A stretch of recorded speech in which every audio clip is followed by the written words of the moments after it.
En el estómago, ¿cómo se llama? En el jugo gástrico hay un ácido, ¿no? ¿Cuál ácido es?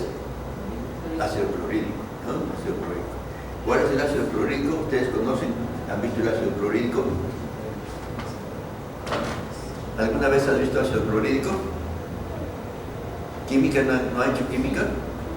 ¿Prácticas? Bueno, es transparente, ¿no? Pero el ácido clorhídrico comercial sí lo tenemos en la casa para limpiar el water, etc. Pero ¿cuál es el nombre comercial? Ácido muriático, ¿sabes? Es el ácido clorhídrico. Ese ácido lo tenemos lo producimos, ¿no? En el jugo gástrico, ¿no? Por eso tiene un pH de 1, de 2 el estómago, ¿no? Pero bueno, bien, resulta que la sangre oxigenada, ¿no? Es un poquito más alta, ¿no? Que la sangre no oxigenada. Vamos a poner sangre oxigenada, ¿no? Tiene un promedio de 7.4, ¿no?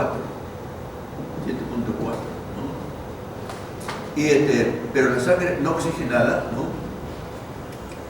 Ya es un poquito más abajo, se acerca hacia lo ácido, ¿no? Sangre no oxigenada. Ya tiene un promedio de 7.35,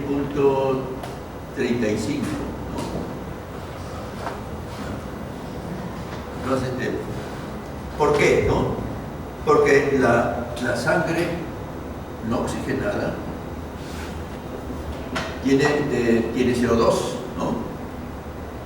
Y al tener CO2, rápidamente se une al agua y forma este ácido. ¿Qué ácido será este? Forma el CO2. Es el ácido, muy bien, ácido carbono, ¿no? Este es el dióxido de carbono y este es el ácido carbono, ¿no? Entonces, fíjense ustedes, ¿qué va a pasar? Ahí tienen los hidrógenos. Y los hidrógenos son los que causan el estado de acidez, ¿no? Vamos a suponer acá que tengamos muchos hidrogeniones, ¿no? Los hidrogeniones son hidrógenos y por lo tanto tienen valencia 1, pero 1 positivo, ¿no? Mientras más hidrógenos haya, ¿no? Por ejemplo, provenientes de un ácido, ¿no? Por ejemplo, el ácido clorhídrico también, ¿no? Ahí está el hidrógeno, ¿no? Causa la acidez, la cantidad de hidrogeniones, ¿no?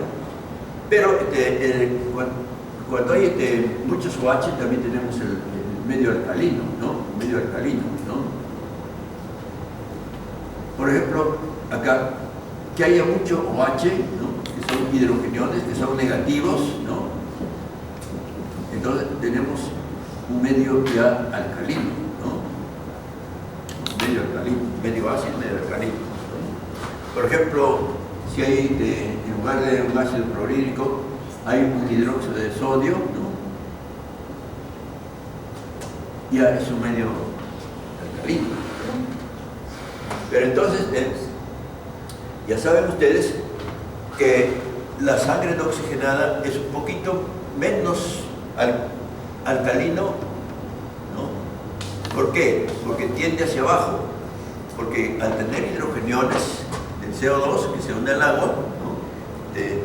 Ir hacia abajo, ¿no? En términos generales, quédense con la idea de que la sangre no oxigenada tiende hacia abajo, ¿no? O sea, pH menos alcalino, ¿no?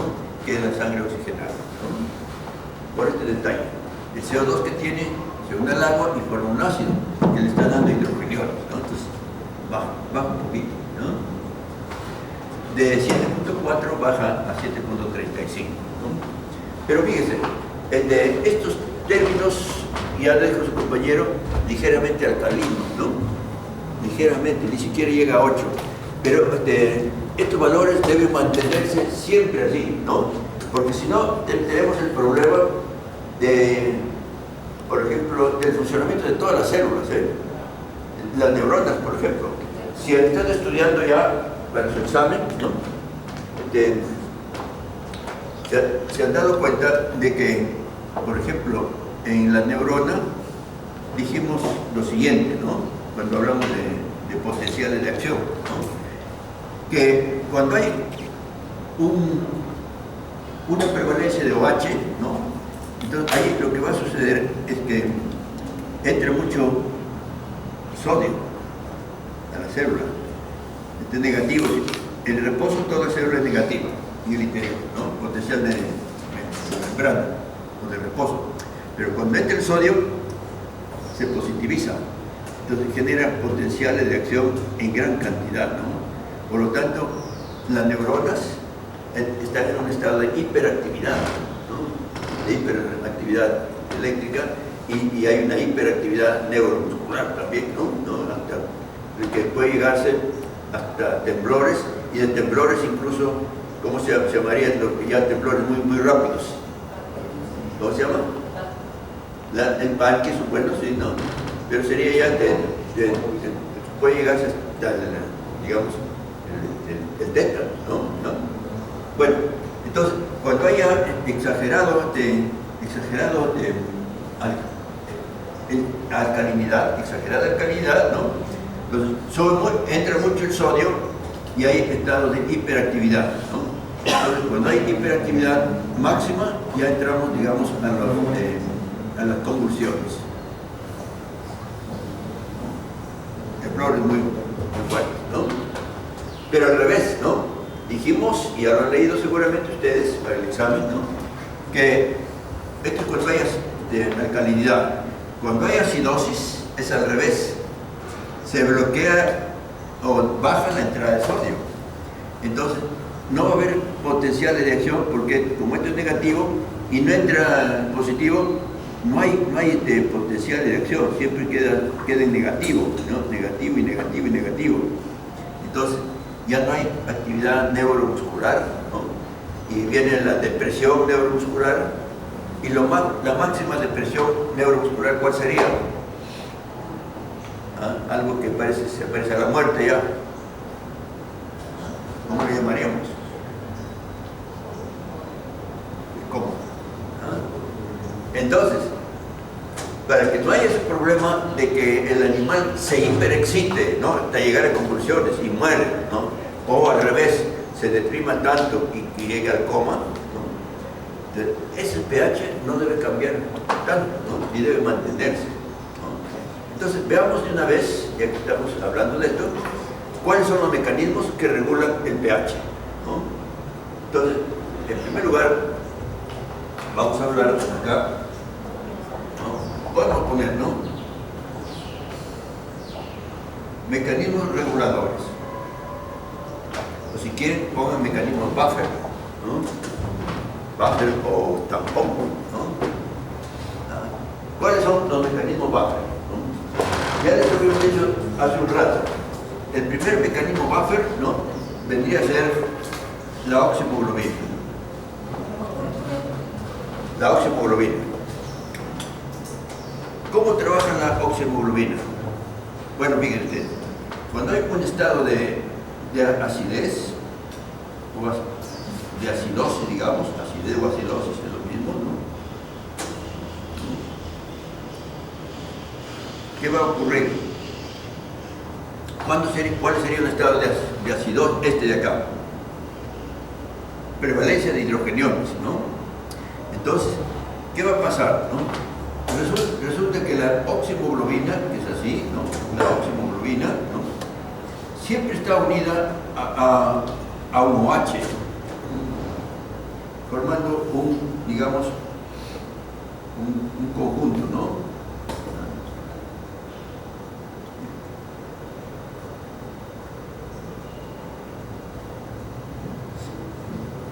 Bueno, entonces, cuando hay mejor llamarlo complejo, hablando de química mejor, ¿no?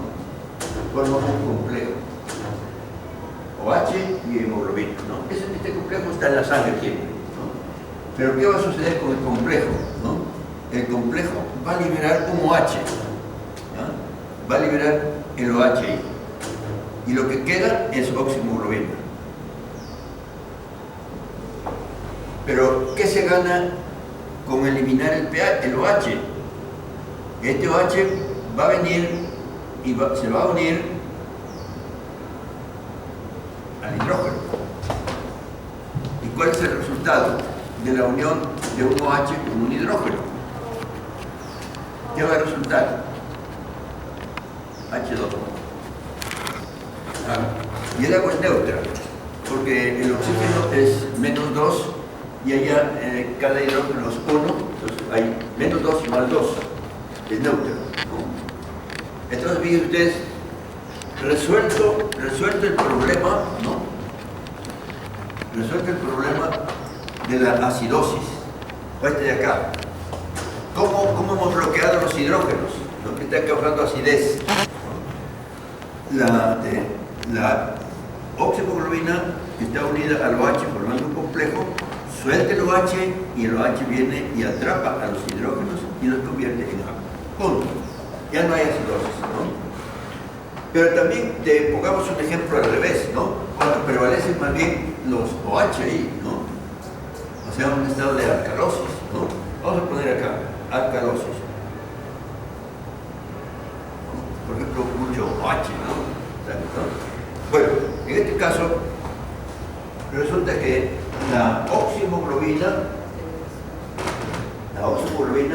que también está presente así suelta en la sangre, ¿no? Se va a unir, va a capturar acá a los OH, lo va a capturar, ¿no? Vamos a poner acá, captura al OH. Y cuando captura a los OH, forma también un complejo. Forma de nuevo ese complejo, que es oximoglobina y OH. ¿Y qué ha pasado? ¿No? Que los OH ya no están, ya no actúan. ¿Por qué no actúan? Porque ya han sido capturados por la oximoglobina y forma un complejo y entonces el OH ya está aprisionado, está, ¿no? Fijado, aprisionado, ya no actúa el OH. Entonces resuelve el problema de la acidosis, ¿no? Hace un rato dijimos, cuando hay acidosis hay mucha actividad neuronal, ¿no? Porque entra mucho sodio a las células, ¿no? Y cuando hay alcalosis, y cuando hay acidosis, el sodio no entra y entonces no hay hiperactividad neuromuscular, puede llegarse al coma. Entonces, en cualquiera de los casos, tenemos un ayudante ahí, ¿no? Un protector que es la oximoglobina, ¿no? Pero no es lo único, ¿eh? Hay otro método también, ¿no? El otro método sería las proteínas plasmáticas, ¿no? Que también las hemos mencionado. Y hemos mencionado 3 que ya las conocen. ¿Cuáles son? A las proteínas plasmáticas le vamos a poner P, letra P, ¿no? Tienen una carga negativa en realidad, ¿no? Bueno, a ver, ¿cuáles son las 3 proteínas del plasma? Como la clara de huevo, otra, la de globurinas, y otra que sirve para la coagulación del fibrinógeno, ¿no? Cualquiera de esas proteínas, llamémosle P, va a resolver el problema 1 o 2, ¿no? Vamos a poner que hay el problema 1 de la acidosis, ¿no? Si hay acidosis, ¿qué va a ocurrir? ¿No? Bueno, estas proteínas del plasma, ¿no? Siempre van unidas a un grupo OH, formando de nuevo un complejo que está circulando en la sangre. Pero este complejo va a ser lo siguiente, ¿no? Va a liberar también un OH. Acá. Libera un OH y se queda la proteína sola. Puede ser globulina, albúmina, etc. ¿No? ¿Y qué pasó? ¿Qué va a suceder? ¿Qué hace este OH para controlar la acidez? De nuevo, se une el OH al hidrógeno y forma, ¿qué cosa? ¿Qué forma? Agua, ¿no? Y el agua es neutra, ¿no? Entonces resuelve el problema de la acidosis, ¿no? Vamos a ver si se presenta el otro problema, el de la alcalosis, ¿no?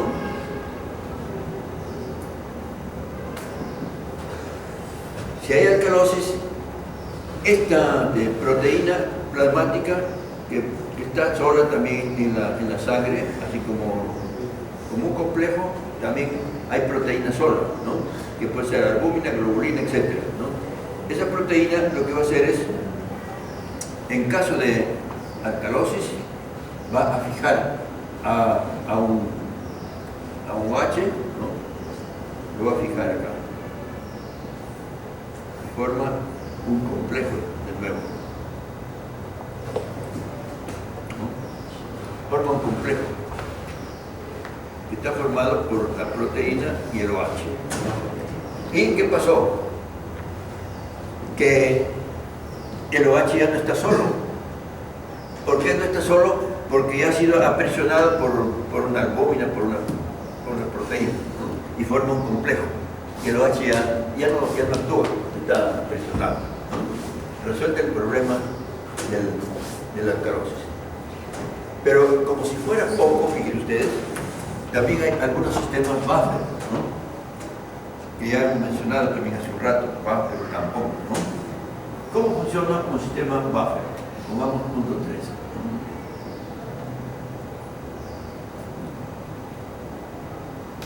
Sistema buffer o tampón. Bueno, el sistema buffer más importante de la sangre, hay otro, ¿no? Pero el más importante es un dúo de dos productos, ¿no? Uno es a ver si se reconocen a esa sal, ¿cómo se denomina? A ver, química, como hay hidrógeno, es un carbonato ácido de sodio, más conocido como bicarbonato de sodio. Bueno, el bicarbonato de sodio es una sal, actúa como álcali, como si fuera un OH, ¿no? Y por tanto es antiácido. El bicarbonato de sodio se puede comprar en una farmacia, ¿no? Cuando hay acidez. Uno compra un sobrecito de bicarbonato de sodio de un sol, ¿no? O un frasquito así que cuesta 2 soles, ¿no? Y es un polvito que cuando hay acidez, una cucharadita, ¿no? En medio vaso de agua, ¿no? Es un antiácido excelente, ¿no? Un antiácido, ¿no? Pero bueno, es uno de los componentes del buffer. El otro componente es el ácido carbónico, ¿no? H2CO3, ¿no? Ácido carbónico, ¿no? Ahí está la dupla. Son dos componentes, ¿no? Como si fuera para levantar pesas. Hay dos bolas ahí, ¿cómo se llama ese aparato? ¿Ah? De dos bolas para hacer una mancuerna, ¿no? Entonces sería como una mancuerna, ¿no? Hay dos soldados ahí que van a defender a la sangre, ¿no? Y al organismo de los cambios de pH, para que el pH se mantenga así como ven ustedes en la tabla, ¿no? Pero, ¿cómo trabaja? Pongamos un ejemplo, así como hemos estado viendo los dos casos, ¿no? Pongamos acá un caso de acidosis, ¿no? Acidosis. Estamos, entonces, frente a, por ejemplo, un ácido fuerte, ¿no? Como el ácido clorhídrico, ¿no? Es un ácido, es el ácido más fuerte que hay, ¿no? Es un agua, ¿no?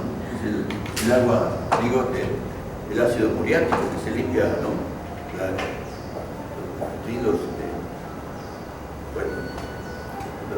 Todo el material de los baños, etcétera, ¿no? El water, etcétera. Pero no tienen por qué tocarlo, porque quema, es cáustico, no tienen que usarse guantes, etcétera. Tener cuidado que ni a ver que salte a los ojos, ¿no? ¿Ah? Es cáustico, muy cáustico, ¿no? Pero cuando tengamos mucho ácido en nuestra sangre, ácido clorhídrico, producido a veces por el estado de acidez, algo que nos cayó mal en la comida, etcétera, o a los animales también, entonces ese ácido clorhídrico en exceso que se produce en el estómago, ¿no? Pasa a la sangre también y tenemos un cuadro de acidosis, ¿no? Que va a modificar esto, ¿no? Entonces, el cuadro de acidosis, como este de acá, ¿no? Como la presencia de ácido clorhídrico, mucho hidrogenio, ¿no? ¿Qué va a suceder? Sale a defender este soldado, ¿no? Si hay ácido clorhídrico acá, ¿no? Sale a defender el nitrato, ¿no? y tenemos así NaHCO3, ¿no? ¿Qué va a suceder? Que esto se une al sodio y forma el cloruro de sodio, que es una sal neutra. ¿Por qué es una sal neutra? Porque este es negativo y este es positivo. Así que resuelto el problema, ¿ya? Pero ojo, ¿qué ha quedado acá? Queda un hidrógeno más esto forma un ácido nuevo, H2CO3, que es el ácido carbónico. Pero ya no es un ácido fuerte como el ácido clorhídrico, sino es un ácido más débil, ¿no? O débil, ¿no? Entonces, de todas maneras, si no se ha resuelto el problema de la eliminación del ácido 100%, pero al menos este buffer nos permite pasar de un ácido fuerte a un ácido ya débil, ¿no? Débil. Pero este es en acidosis, ¿no? Cuando hay lo contrario, o sea, una acidosis, ¿no? Vamos a tener lo siguiente, perdón, una alcalosis, ¿no? Como por ejemplo la presencia de un hidróxido fuerte, ¿no? Como es el hidróxido de sodio, ¿no? Es una base fuerte, ¿no? Es un álcali cáustico incluso, ¿no? Álcali fuerte, ¿no? ¿Ustedes conocen el hidróxido de sodio? Así, en vivo y en directo. Claro que lo han usado cuantas veces en química, ¿no? Pero, ojo, es muy cáustico, no se puede coger con la mano el ácido clorhídrico. Viene en polvo, ¿no? O en barritas a veces, ¿no? Unas barritas que están envueltas así en un cartón y se va quitando el cartón conforme se usa. ¿Para qué se usa? Para quemar, por ejemplo, el nacimiento de los cuernos en los vacunos, ¿no? O sea, para descornar, ¿no? Eso es mejor, ¿no? Que evitar que crezcan los cuernos del ganado, por ejemplo, el ganado de engorde. ¿Por qué? Porque ya cuando entra el ganado al corral de engorde, si están con cuernos, empiezan a pelear, etcétera, y puede haber muertes, ¿no? Entonces, ¿qué pasa? Que hay que hacer el descorne estético, ¿no? Sí le van a enseñar en cirugía, mayores, a hacer el descorne, pero hay que gastar en anestesia, hay que gastar en una especie de sierra para cortar todo el cuerno, ¿no? Y hay que cauterizar de nuevo, ¿no? Coser, o sea, hacer la cirugía, ¿no? Y pagarle al veterinario, etcétera, todo un gasto, ¿no? Entonces es mejor evitar que crees que ahí para eso se usa, por ejemplo, el cáustico lunar, que se llama el cáustico lunar, el hidróxido de sodio, ¿no? También se usa mucho para quitar verrugas, ¿no? Como el nitrato de plata también es cáustico, ¿no? Bueno, por lo tanto, hay que evitar que haya mucho hidróxido de sodio en la sangre, ¿no? Que alcaliniza mucho, ¿no? Entonces, ¿qué va a pasar? Ahí sale a defender, si acá salió a defender este soldado, ¿no? En este caso va a salir a defender el otro soldado, de la dupla, ¿no? ¿Qué hace entonces el ácido carbónico acá? Lo que va a hacer el ácido carbónico es, bueno, estos dos hidrógenos se unen al oxígeno acá. ¿Y qué va a formar? Agua, H2O, que es neutra, ¿no? Es neutra. Pero acá, ¿qué queda? Queda sodio, ¿no? Queda sodio, queda este hidrógeno y queda el CO3. ¿Qué cosa es? El bicarbonato de sodio.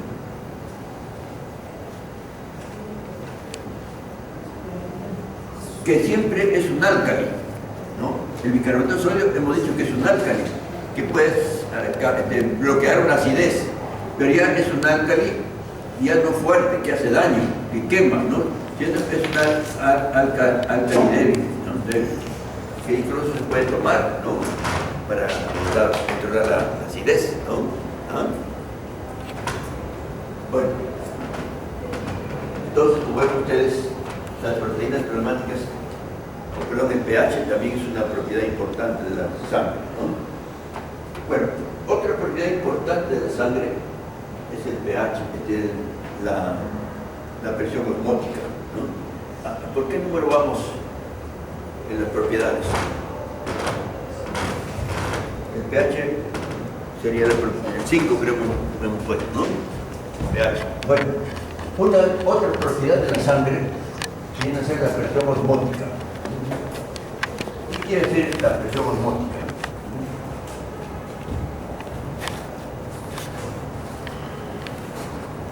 Bueno, la presión osmótica está dada por muchos solutos que hay en la sangre, ¿no? Entonces, hay dos tipos de presión osmótica. Una que se denomina presión de cristaloidosmótica, ¿no? Cristaloidosmótica. ¿Qué es la presión cristaloidosmótica? Es la producida, ¿no? Es la generada por sustancias inorgánicas, ¿no? Tipo cristaloides, ¿no? Cristaloides, ¿no? O por ejemplo, sería el cloro de sodio, ¿no? Cloro de sodio, ¿no? También carbonatos, ¿no? Fosfatos, etcétera, ¿no? Cristaloides. Pero hay otra presión originada por proteínas especialmente, ¿no? Es lo que se denomina presión coloidosmótica. Presión coloidosmótica, ¿no? ¿Cómo es la presión coloidosmótica? Bueno, es la producida ya por sustancias orgánicas de la sangre, ¿no? Sustancias orgánicas. Principalmente proteínas. Las proteínas plasmáticas, ¿no? Que esas ustedes son albúmina, globulina y fibrinógeno. ¿Ah? Fibrinógeno, ¿ah? Bueno, la presión coloidosmótica, producidas por las albúminas, por las globulinas y el fibrinógeno. ¿Ah? Pero fíjense, es importante que sepan ustedes la propiedad. ¿Por qué? Porque cuando van a entrar a patología, van a hablar, por ejemplo, de edemas, ¿no? ¿Qué cosa es un edema? ¿Has escuchado eso antes? ¿Tienes idea de un edema? ¿Acumulación de líquido? Sí, acumulación de líquido. Por ejemplo, uno cuando se golpea, etcétera, ¿no? Le cae una vara por acá, inmediatamente se hincha esta parte, ¿no? Forma un chichón, digamos, ¿no? Eso es un edema. Está, ¿no? La presencia de líquido ahí, ¿no? No sangre, sino líquido plasmático, ¿no? Pero en este caso, fíjense, las proteínas plasmáticas, albúminas, globulinas o fibrinógeno, son compuestos que están lógicamente en el plasma, ¿no? Y en cantidad suficiente, ¿no? Para mantener la cantidad de agua, ¿no? Proteínas, albúminas, globulinas, fibrinógeno, ¿ya? Ahí. Y van a estar ahí, ¿por qué? Porque ya saben, ustedes saben bien que las proteínas no son dializables, ¿no? No se dializan. ¿Qué quiere decir que no se dializan? Que no atraviesan paredes, de membranas, ¿no? De estas células, que son el endotelio del vaso, ¿no? Imagínense un capilar, ¿no? Entonces, ¿qué va a pasar? Como no puede salir, hacen que el plasma tenga mucho sólido. Y si hay mucho sólido, ¿hay más agua o menos agua? Menos agua. Entonces hay más agua en los tejidos. Y el agua siempre está siendo retenida en el interior de la sangre, ¿no? De la sangre, ¿no? Esa es una de las propiedades de las proteínas. Mantener la cantidad de líquido suficiente en la sangre, ¿no? Pero miren ustedes, ¿qué va a pasar si de repente bajan las proteínas plasmáticas, ¿no? Ya les voy a contar un caso, ¿no? De una perrita que tuvo un gran edema, ¿no? En el vientre, ¿no? ¿Por qué? Porque solamente siendo carnívoro el perro, no le dejaron, según el chico que llevó al veterinario, ¿no? El animalito, el dueño había salido del viaje y le dejó solamente para que compre, digamos, camotes, yuca, ¿no? Y es lo único que le daba, ¿no? Entonces, ¿qué pasó? ¿No? Que bajó las proteínas plasmáticas, ¿no? O sea, hizo un cuadro de